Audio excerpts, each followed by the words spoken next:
Bismillahirrahmanirrahim. Assalamualaikum warahmatullahi wabarakatuh. Alhamdulillahilladzi arsala ilaina afdhala rusulih wa syara'a lana a'zama syara'i'id din wa anzala ilaina afdhala kutubih wa akramana bi syafa'ati khairi khalqih. Allahumma fasalli wa sallim wa barik ala sayyidina Muhammadin wa ala alihi wa ashabihi ajma'in. Amma ba'd. Bola TV yang berbahagia dimanapun Anda berada, jumpa lagi di program Titian. Kali ini kita akan belajar tentang sejarah ya. Satu peristiwa dari sekian sirah nabawiyah, satu peristiwa dari sekian jejak kenabian baginda Nabi Sallallahu Alaihi Wasallam. Dalam sejarah, baginda Nabi terlibat dalam sekian ma'rakah atau ghazwah atau peperangan. Tentu yang perlu garis bawahi adalah sekian perang yang pernah dilakukan oleh baginda Nabi beserta para sahabat. Sebelum itu semuanya terjadi, yang pertama yang baginda Nabi Shallallahu Alaihi Wasallam lakukan adalah pasti upaya untuk gencatan senjata. Pasti upaya untuk supaya perang tidak sampai pecah. Jika lawan tidak menyepakati perundingan untuk perdamaian atau apa dan memaksa untuk tetap berperang, baru baginda Nabi Sallallahu Alaihi Wasallam memutuskan untuk bersedia menerima tantangan. Jadi yang perlu digarisbawahi adalah baginda Nabi dalam banyak peperangan lebih dulu sebagai pihak yang ditantang. Nabi berupaya untuk melakukan perdamaian. Jika pihak musuh masih tetap ingin lanjut, Nabi menjawab permintaan itu. Di antara peperangan ada yang dahsyat, di antaranya perang Badar kita tahu, kemudian ada perang Uhud, kemudian ada perang Khandaq yang terjadi di sekitar tahun ke-5 Hijriah. Kalau dalam beberapa kitab sirah nabawiyah, misalkan kitab Fiqhus Sirah karangan Profesor Dr. Ramadan Al-Buti rahimahullah ta'ala, atau dalam yang versi bahasa Indonesia ada The Great History of Prophet Muhammad Sallallahu Alaihi Wasallam, diperkirakan perang Khandaq itu terjadi di bulan Syawal tahun ke-5 Hijriah. Artinya baginda Nabi saat itu posisinya sedang berada di Madinah. Kisaran waktu sudah berlangsung 5 tahunan. Dan selama 5 tahun ini sudah nampak sekali baginda Nabi memerankan sebagai seorang pemimpin atau sebagai seorang presiden, kepala negara, sudah mulai menata tentang tata negara dan seterusnya dan seterusnya. Begitupun dengan kesejahteraan penduduk Madinah juga sudah mulai membaik. Nah, prestasi-prestasi ini oleh orang Yahudi itu memunculkan rasa cemburu, iri. Wah, Madinah saiki makmur rek. Madinah saiki maju. Madinah mulai berkembang pesat. Nah, kecemburuan ini itu melatar belakangi orang-orang Yahudi Bani Nadir. Di samping ada faktor sebelumnya yang membuat Yahudi Bani Nadir ini kesal dengan baginda Nabi dan umat Islam. Tapi saat melihat kemakmuran menyelimuti Madinah inilah mereka kobongan atine, kobongan jenggote. Kemudian berinisiatif untuk melakukan serangkaian serangan. Supaya kekuatan yang dilakukan untuk menyerang Madinah kokoh, tangguh, mereka pun mencoba berkoalisi dengan kaum musyrik Makkah yang jauh sebelumnya punya dendam, punya sakit hati terhadap baginda Nabi Sallallahu Alaihi Wasallam. Koalisi, makanya perang ini kalau bahasa Al-Qur'annya, kalau bahasa sejarahnya itu disebut dengan perang Khandaq, tapi bahasa Al-Qur'annya disebut dengan perang Al-Ahzab yang secara etimologis itu artinya koalisi.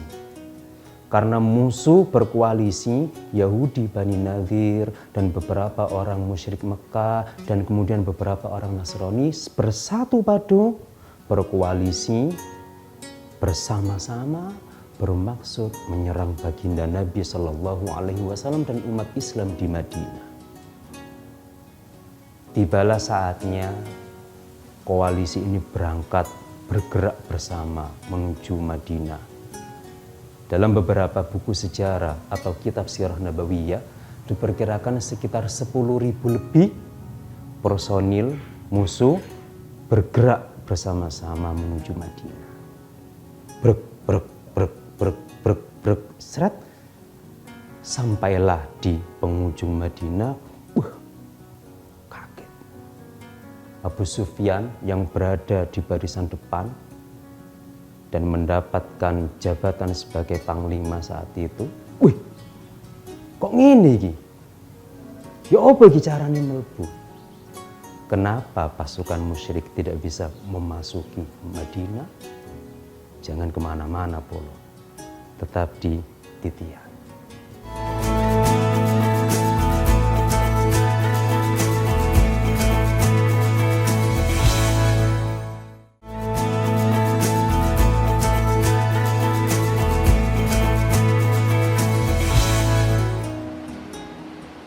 Baik Polo, jadi pasukan koalisi tadi 10.000 lebih datang, dan begitu sampai di Madinah mereka terkejut luar biasa. Sebelum ke situ saya akan berkisah dulu. Sementara tadi orang Yahudi Bani Nadir berkoalisi mencari bantuan, saya ajak Polo untuk ke Madinah saat itu. Ketika orang-orang Yahudi Bani Nadir kesana kemari memprovokasi dan mencari membangun koalisi, itu berita ini sampai ke baginda Nabi Sallallahu Alaihi Wasallam. Dan baginda Nabi itu tahu betul kali ini beliau bisa membaca dalam kondisi saat ini tidak mungkin untuk dilakukan semacam genjatan senjata atau apapun. Karena informasi yang masuk ke beliau, wah ini kita harus segera bersiap-siap diri. Baginda Nabi meskipun seorang pemimpin, kepala negara, plus juga utusan Allah, baginda tetap dalam banyak hal itu tak segan untuk melibatkan para sahabat dalam musyawarah. Beliau kumpulkan beberapa sahabat senior, beberapa sahabat senior, dan beberapa sahabat yang berpengalaman dalam hal berperang. Sahabatku, terdengar dan sampai kepadaku bahwa di luar sana musuh sedang mempersiapkan diri untuk menyerang kita. Dan diperkirakan jumlahnya jauh melebihi kita. Bagaimana pendapatmu? Sahabat-sahabat yang lain rata-rata itu ya manut sam'an wa ta'atan dengan baginda Nabi. Ye, sakersa panjenengan Nabi. Apapun yang jenengan instruksikan kepada kami, siap kami eksekusi. Lalu ada satu sahabat, beliau jebolan pasukan Persia, Salman Al-Farisi. Nabi, saya punya usul. Oh, kamu Salman, ada usul apa? Begini Nabi, sepengalaman saya ketika saya jadi pasukan di Persia, kalau jumlah kita dengan musuh itu hampir sama atau sama, kita siap nih. Perang head to head, dep-depan, siap baginda Nabi. Tapi jika jumlah musuh kita diperkirakan jauh lebih besar dan jauh lebih lengkap canggih peralatan perangnya, kita biasanya punya opsi satu, jika dana memadai dan waktu cukup lama, kita membangun sebuah benteng yang tinggi mengelilingi wilayah kami sebagai pertahanan. Tapi jika dana terbatas dan waktu mepet, biasanya yang kita lakukan adalah dengan membuat parit. Nabi tertarik dengan usul ini. Parit, oke, eksekusi. Usul Salman Al-Farisi di-ACC oleh baginda Nabi, dan baginda Nabi langsung menginstruksikan seluruh relawan sahabat untuk bersama-sama membangun mega proyek menggali parit. Parit atau selokan jangan dibayangkan bolo parit-parit seperti saat ini yang kecil-kecil seperti itu. Dalam buku The Great Story of Prophet Muhammad Sallallahu Alaihi Wasallam, di situ ada ilustrasi. Diperkirakan lebar parit yang dibangun oleh baginda Nabi Sallallahu Alaihi Wasallam itu sekitar 6,5 sampai 7 meter. Lebarnya bolo. Kalau baginda Nabi Salman ngasih usulnya begini, pokoknya kita bikin parit Nabi, ukurannya adalah kuda terbaik tidak bisa loncat dan panah tidak bisa melewati. Oke, kita pakai ukuran deh, kuda terbaik tidak bisa loncat. Dan tadi itu 6,5, lebarnya itu 6,5 sampai 7 meter. Ya jelas bolo. 6,5 sampai 7 meter, saya kira juga kuda terbaik pun hari ini kira-kira tidak bisa untuk loncat. Itu baru lebarnya, belum dalamnya. Ini dalamnya ini lumayan 3 meter. Lebar atas 6,5 sampai 7 meter, kedalaman 3 meter, lebar parit bagian bawah itu sekitar 5 meter. Bikin proyek membangun parit. Dan dalam proses membangun parit ini, baginda Nabi mengerahkan semua sahabat relawan yang bersedia. Wes, bikin parit. Ombone 6,5 sampai 7 meter, jerone 3 meter. Blek, blek, blek, blek, blek. Dan ini lama bolo. Butuh waktu berhari-hari bikin parit ini. Panjangnya adalah melingkari kota Madinah. Bisa bolo bayangkan Gak ono bego bolo, dicangkul manual. Dan baginda Nabi meskipun beliau seorang kepala negara, juga seorang utusan Allah yang mulia, tidak segan-segan untuk terjun ikut membangun parit, menggali parit. Ya baginda Nabi ya bersama yang lain menggali, meruntus keringete, kepanasan dan seterusnya dan seterusnya. Sampai pada satu kesempatan dalam proses mega proyek menggali parit ini ada satu batu yang batu ini itu tidak bisa dipindah tempatkan. Ukurannya cukup besar dan semua sahabat yang badannya kekar dan dibantu bareng-bareng menggeser batu ini itu tak kunjung bergeser sedikit pun. Soalnya percuma bangun parit kalau ada batu, ya usah digawe mencolot ambek musuh. Jadi satu-satunya batu ini harus digeser atau dihancurkan. Bingung, nggak punya solusi, matur ke baginda Nabi. Baginda, kami ada problem apa? Ada sebuah batu besar di area proses penggalian parit. Nah batu itu harus kita hancurkan atau kita pindahkan. Jika tidak, maka percuma akan digunakan oleh musuh, akses loncat dan tidak menutup kemungkinan akan tembus menyerang kita. Ya sudah, apa yang dilakukan baginda Nabi? Ya sudah kalau begitu, antarkan aku ke sana, siapkan kapak yang paling kuat, yang paling kokoh. Berangkat Nabi, blek, blek, blek. Single factor. Apa yang dilakukan Nabi Bolo dengan single factor sendirian? Jangan kemana-mana, tetap di titian.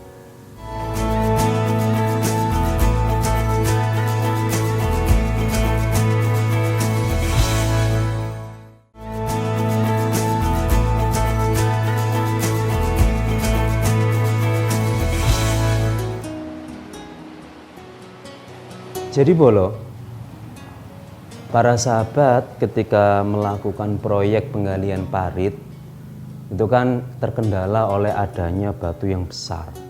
Dan batu ini sudah dicoba dievakuasi oleh beberapa sahabat itu gak geser gelas. Akhirnya lapor ke baginda Nabi. Dan baginda Nabi pun kemudian, baiklah ayo kita ke sana bersama dan siapkan cangkul atau kapak atau apapun itu yang paling kokoh. Baginda Nabi Bolo turun sendirian. Turun ke parit sendirian. Kemudian beliau dengan kekuatan yang dianugerahkan oleh Allah Subhanahu wa taala dikepruk bolo watune.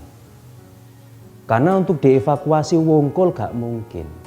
Makanya yang dilakukan baginda Nabi adalah batu ini dikepruk sampai pecah kecil-kecil untuk kemudian memudahkan proses evakuasi. Bismillah, der, jret. Seketika pukulan pertama terpancar cahaya. Lalu kemudian baginda Nabi menyampaikan kepada sahabat, wahai para sahabatku, cahaya itu sampai di wilayah Syam, yang mana saat itu adalah lokasi kekaisaran Romawi di Syam. Tentu sahabat tidak mungkin menjangkau kemana cahaya itu sampainya. Karena jarak antara Madinah dan Syam saat itu ratusan kilo.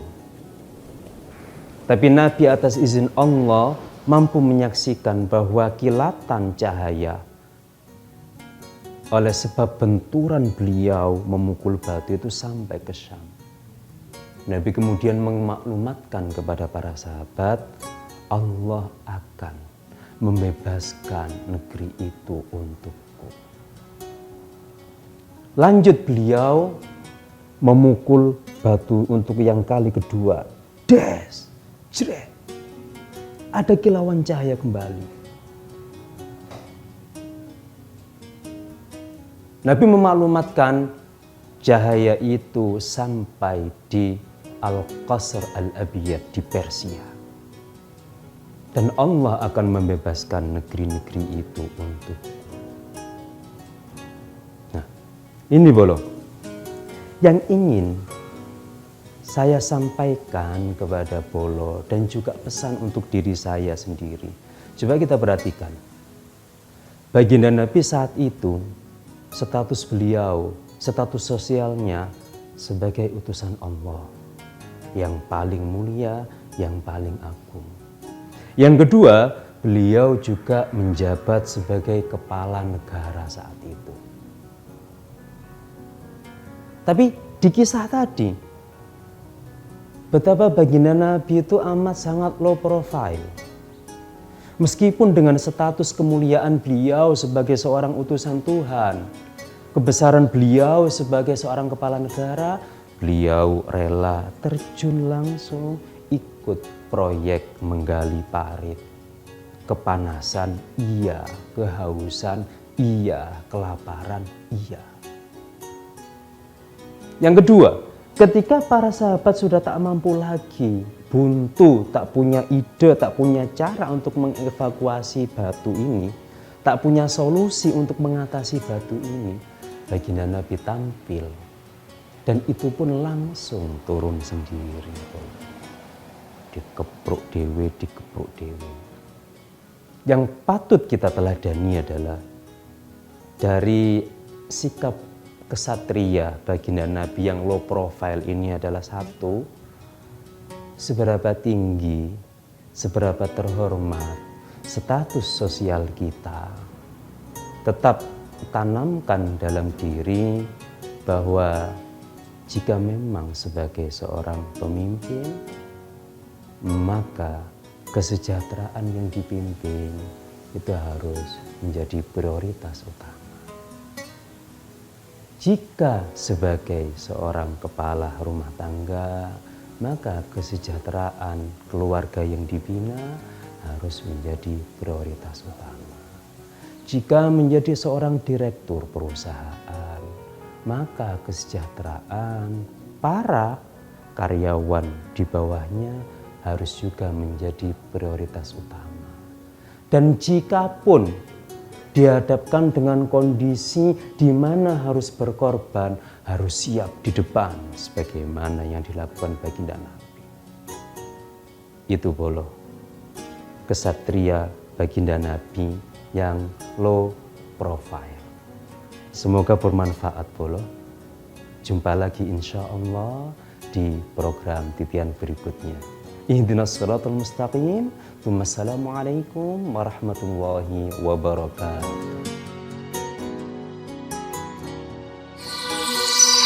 Arek TV